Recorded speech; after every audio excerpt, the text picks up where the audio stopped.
नमस्कार, NaukiNews.com में आपका स्वागत है। मैं हूं गिरिजेश वशिष्ठ। अक्सर हम कुछ शब्द सुनते हैं और उनके बारे में बात करते रहते हैं। वो शब्द कुछ चुभते हैं, कुछ राहत देते हैं और कुछ दिमाग का बल्ब जलाते हैं। शब्द अभी हाल के समय में बहुत ज़्यादा मैंने आपसे इस्तेमाल किया और आपसे साझा किया, वो था पब्लिक जेस्चरिंग, यानी जनता के सामने अपनी अलग मुद्रा दिखाना और अंदर खाते कुछ और करना, चाहे वो किसी भी मामले में हो। और मैं आज जो आपको डेटा साझा करने जा रहा हूँ, जो स्थितियाँ आपको बताने जा रहा हूँ, वो स्थितियाँ बताती हैं कि हमारी जो सरकार है वो हमको किस तरह की राजनीति में फंसाती है और पीछे से क्या करती है। हम सब को जो राइटिस्ट पॉलिटिक्स है वो कहती है हम एंटी मुस्लिम हैं, वो कहती है कि हमारी पॉलिटिक्स जो है वो नेशनलिस्ट पॉलिटिक्स है, और वो जानते हैं कि चीन को जितना दुश्मन बताया जाएगा उतना ही ज़्यादा वोट मिलेंगे। लेकिन नेता लोग यहाँ तो चीन को बुरा भला कहते हैं, उनके सोशल मीडिया से चीनी सामान के बहिष्कार के आंदोलन चलाते हैं, चीन के ख़िलाफ़ हर जगह क्रांति की बातें हो रही होती हैं।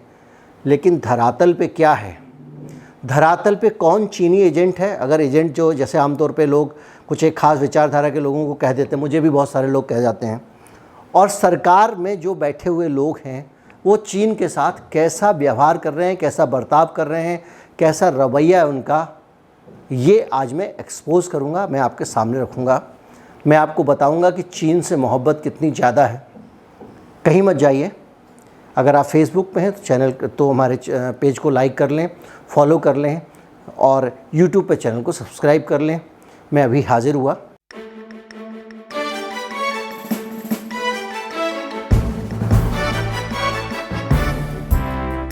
अगर आप हमारे चैनल को उसकी मेहनत का इनाम देना चाहते हैं, हमारी पत्रकारिता को पसंद करते हैं और ऐसी पत्रकारिता को सपोर्ट करते हैं, आप चाहते हैं कि ये पत्रकारिता कॉरपोरेट पत्रकारिता जो है कॉरपोरेट धन के ऊपर निर्भर ना हो, तो आप हमें भुगतान कर सकते हैं। हमारा एक UPI ID डिस्क्रिप्शन में है, उसका आप इस्तेमाल कर सकते हैं। एक बारकोड भी आपको कई जगह दिखाई देगा। चीन चीन चीन चीन चीन। पहले ये फ़ोटो देखें, और इस फ़ोटो को देखकर आपको ऐसा लगेगा कि मोदी जी तो हर ही जगह जाते हैं, इसी तरह दोस्ती करते हैं। लाहौर भी शादी में चले गए थे, बाद में धोखा मिल जाता है तो क्या करें, वो तो बेचारे भले आदमी ही, आपके मन में आता होगा। लेकिन चीन के मामले में इस तस्वीर को देखें और डोकलाम को देखें। डोकलाम में बाद में साबित हुआ कि हम डोकलाम में भूटान के बॉर्डर पे जो डोकलाम है उसको छोड़ के वापस आ गए चीन की दया माया पे। और ये भी फैक्ट है कि हमारे यहाँ बहुत सारी जगहों पे चीन घुसा आ रहा है और हमारी सरकार थोड़ी थोड़ी बातचीत तो कर रही है, लेकिन कोई ठोस कदम नहीं उठा रही है। और वो ठोस कदम वॉर ना हो तो अच्छा, ये मैं भी चाहता हूँ। लेकिन उसके बावजूद जो मोहब्बत की पींगें बढ़ रही हैं चीन के साथ में, वो आपको समझना ज़रूरी है। मैं आपको बताता हूँ कि China general administration of custom यानी GSC ने कुछ आंकड़े जारी किए हैं जनवरी में। और ये डेटा ऐसा डेटा नहीं है कि उन्होंने भारत के ख़िलाफ़ कोई डेटा जारी किया हो, ये उनका एक रूटीन डेटा है उनके कस्टम डिपार्टमेंट का, जो ये कहता है कि भारत ने 2021 में, अभी 2021 जो ख़त्म हुआ है 4 महीने पहले, 22 चल रहा है, चीन के साथ जितना व्यापार किया इतना इतिहास में कभी नहीं हुआ। नेहरू, इंदिरा, राजीव या जो भी आप मिला लें, नरसिंह राव, वामपंथी समर्थन की सरकार रही हो, दक्षिणपंथी सरकार रही हो, जितना व्यापार हमने 2021 में चीन से किया है उतना इतिहास में कभी नहीं किया। तो आप कहेंगे कितना किया, और मैं आपको बताऊं कि वो व्यापार है 125.6 अरब डॉलर।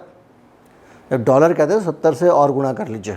तो जो कस्टम विभाग का चीन का डेटा आया है वो कहता है कि भारत ने इतिहास में सबसे ज़्यादा 125.6 अरब डॉलर का व्यापार किया है। किसके साथ में? चीन के साथ में, जिस चीन को हम दिन रात पानी पी कर कोसते हैं।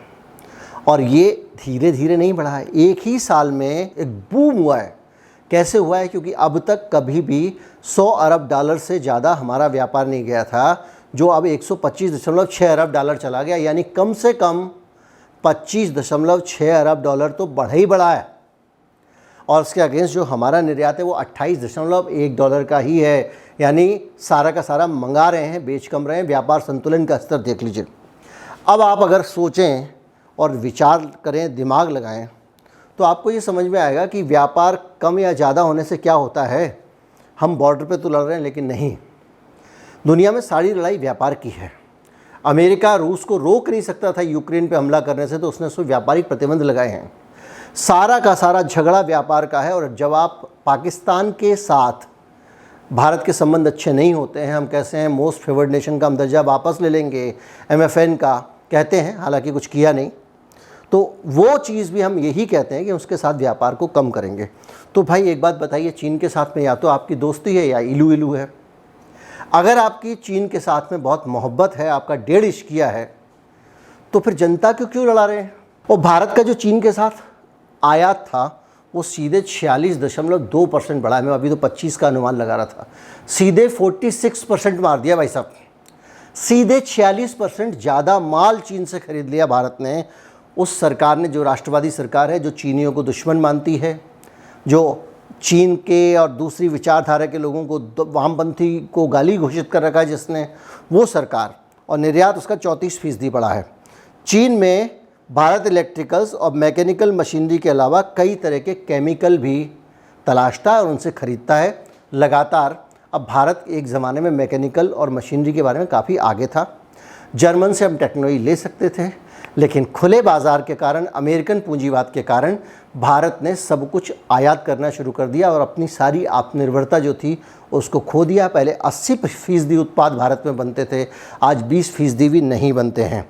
भारत का जो वाणिज्य मंत्रालय है वो कह रहा है कि 2021 में इन सभी चीज़ों का आयात बढ़ा दिया सरकार ने, जिसमें चीन से laptop, computer, oxygen concentrator, acetic acid, और मुख्य रूप से चीन को हम जो भेजते हैं, हम लोग चीन को जो सामान भेजते हैं वो बना हुआ सामान नहीं भेजते हैं, तैयार सामान नहीं भेजते, हम लोग रॉ मटेरियल भेजते हैं। यानी हमारे यहाँ से पत्थर लो, तुम मूर्ति बना के हमको बेचो, हमारे रॉ मटेरियल में वैल्यू एडिशन तुम करो, उसको महंगा तुम बनाओ और उसमें मुनाफा बनाओ, यानी हमारा पत्थर तुम मूर्ति बना के हमें ही बेच रहे हो। हालत यह है कि चीन को हम चावल, सब्जियां, सोयाबीन, फ्रूट और कॉटन बेचते हैं, वो कॉटन के कपड़े हमको बेचता है, और सी फूड बेचते हैं। और ये हालत है कि हम चीन को तैयार माल नहीं देते हैं, वो हमको तैयार माल देता है, हम अपनी संपदा उठा के उसको दे देते हैं, जिससे मुनाफा वो कमाता है। ग्लोबल टाइम्स चीन की जो कम्युनिस्ट पार्टी है उसका मुखपत्र है, और वो कहता है कि 60% के आसपास जो मटेरियल हैं, अन्य मटेरियल, केमिकल, फार्मा इंडस्ट्री वगैरह के, वो चीन से आते हैं। यानी जो मेडिसिन के मामले में आप भी चीन पे निर्भर हैं। भारत चीन का 15वां सबसे बड़ा ट्रेड पार्टनर है, यानी 15वां, वो दुनिया में, वो अमेरिका सभी को देता है। लेकिन एक सोचने वाली बात यह है कि हम इतने बड़े उसके ट्रेड पार्टनर बने हैं, कैसे बने अगर हमारे से संबंध खराब हैं। ये चीज़ दिखाती है कि जो संबंध खराब होने की बात हो रही है वो सारी की सारे हमारा दिमाग ख़राब करने के लिए हो रही है। और रसगुल्ले खा रहे हैं देश के उद्योगपति, इंडस्ट्रियलिस्ट। मनमोहन सिंह के ज़माने में एक कानून आया था, मुझे याद आ रहा है, जब सरकार ने कहा कि हम चीनी खिलौने नहीं खरीदेंगे। होता यह था कि चीन से आने वाले जितने भी उत्पाद होते थे, छोटे मोटे इलेक्ट्रॉनिक उत्पाद, बाकी चीज़ें जो सस्ती चीज़ें होती थी, 10-10, 15-15, 20-20 रुपए की बिकने वाली, 25-25 की बिकने वाली, आपने देखा वो मार्केट से एकदम गायब हो गई हैं। दरअसल चीन से जब वो इंपोर्ट की जाती थी, भले वो टॉर्च हो या दूसरी चीज़ हो, ट्रांजिस्टर हो, MP3 प्लेयर हो, तो वो सब खिलौने के तौर पर इंपोर्ट होती थी। वहाँ के जो निर्माता बनाते थे, यहाँ के छोटे व्यापारी लाते थे और उसको यहाँ पर खिलौने के तौर पे आता था, इसलिए 15-15, 20-20 रुपए में जनता को वो मिल जाया करता था। मनमोहन सिंह की सरकार को लगा कि इससे हमारे देश के उद्योगपतियों को तो फ़ायदा नहीं हो रहा है, अमीर और पूंजीपति को तो कुछ मिल ही नहीं रहा है, तो उसने एक बंदिश लगा दी। उसने कहा खिलौने का इम्पोर्ट बंद।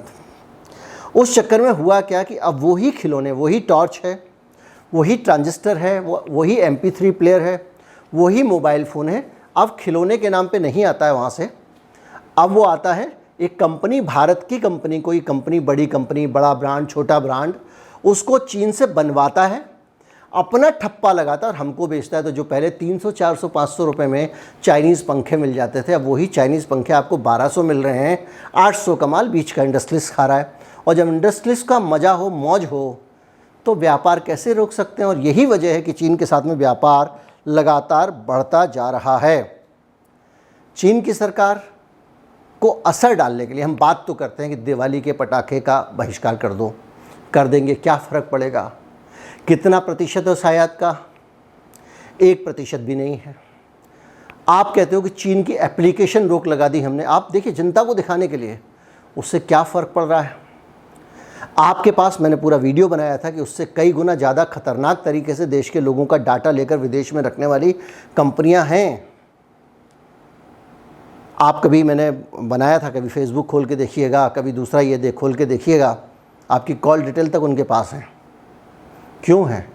और उनको क्यों नहीं रोकते हैं? टिकटॉक को क्यों रोकते हैं? अगर चीन इतना दुश्मन है तो इतना व्यापार क्यों कर रहे हैं? चीन से इतना सारा इलेक्ट्रॉनिक आता है, मैं आज आपके साथ साझा कर रहा हूँ। छोटी छोटी रिंग लाइट से लेके दुनिया भर की लाइटें, और दूसरे उनके सर्किट में क्या लगा आप जानते हैं? क्या आप जानते हैं जो MP3 प्लेयर आया उसके सर्किट में क्या लगा है?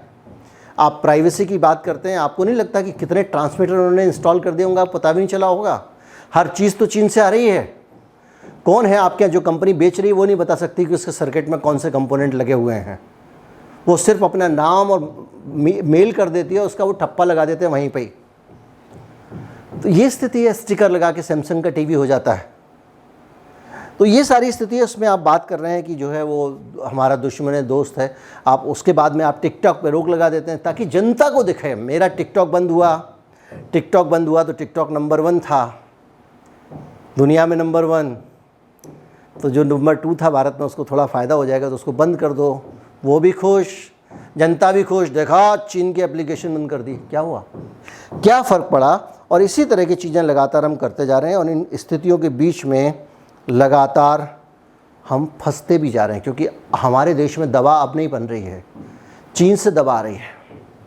दवा की जो आत्मा होती है, दवा के अंदर जो मूल तत्व होता है, जो अर्क होता है, वो आता है चीन से। उसको डाल के फिर ज़्यादा बनाते हैं, फिर वो गोलियां बना के बेचते हैं। तो आप इससे अंदाज़ा लगाइए कि आपकी निर्भरता कितनी बढ़ गई है, और आप जो व्यापार बढ़ा रहे हैं इससे उस निर्भरता को बढ़ा रहे हैं। निर्भरता ख़त्म नहीं की जा सकती, लेकिन उसको बढ़ने से रोका जा सकता है। पर हमारे यहाँ के सिस्टम को इससे कोई फ़र्क नहीं पड़ता है कि किसको क्या फ़र्क पड़ रहा है। हमको झूला अच्छा होना चाहिए, हवा अच्छी होनी चाहिए, मिट्टी की मूर्तियों के साथ मॉडलिंग होनी चाहिए, और जनता के बीच में एक ज़बरदस्त डर होना चाहिए, वो चाहे किसी दूसरी कम्युनिटी से हो या किसी दूसरे देश से हो। और उस डर से डरा हुआ वो आदमी आपकी शरण में आएगा, वोट देकर जाएगा। चैनल को सब्सक्राइब कर लें, फेसबुक पेज को लाइक कर लें, फॉलो कर लें, 2-4 ग्रुप्स में फॉरवर्ड भी कर दें। नमस्कार, जय हिंद।